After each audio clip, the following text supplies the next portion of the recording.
Hej, hvad hedder du? Jeg hedder Leus Maximus, og jeg er hele 49 år gammel. Hvad er dine drømmekvaliteter i en kvinde? Det er selvfølgelig, at hun skal selvfølgelig være rigtig ung. Og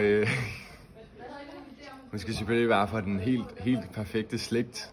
Gerne sådan en Cæsar, ikke? Sådan en kejser. En kejserslægt? Ja. Okay. Hvad hvis hun nu var fra sådan en middelklasse? Ja, ud med hende.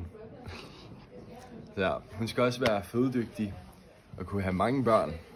Sådan så at vi har i hvert fald en 50% survival rate. Og hvor mange børn tænker du så, at det skal Sådan være? 12 er ret normalt, tænker jeg.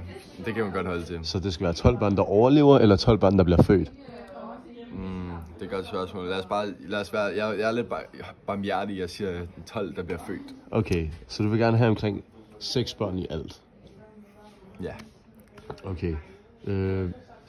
Skal din kvinde være meget hjemme? Ja, hun skal være min støtte, og hun skal bare være derhjemme og sørge for, at huset er i perfekt stand. Og selvfølgelig så er vi mega rige, så det er hende, der dirigerer mine klienter rundt. Men når jeg ikke er der, når jeg er ude og lave vigtige ting. Ja. Og så skal hun også have en dyb interesse i litteraturen. Nu hvor du siger noget om litteraturen, skal din kvinde så være uddannet? Ja, men ikke mere end mig. Så, okay, men hun må gerne begynde at lære lidt. Ja, hun skal være interesseret i det, jeg er interesseret i. Okay. Hvad gør du så, hvis hun begynder at blive fagligt stærkere end dig? Så skal hun lige slappe af, inden hun får et bat over hovedet eller et eller andet. Okay. Skal din kvinde være en hundemor eller en kattemor?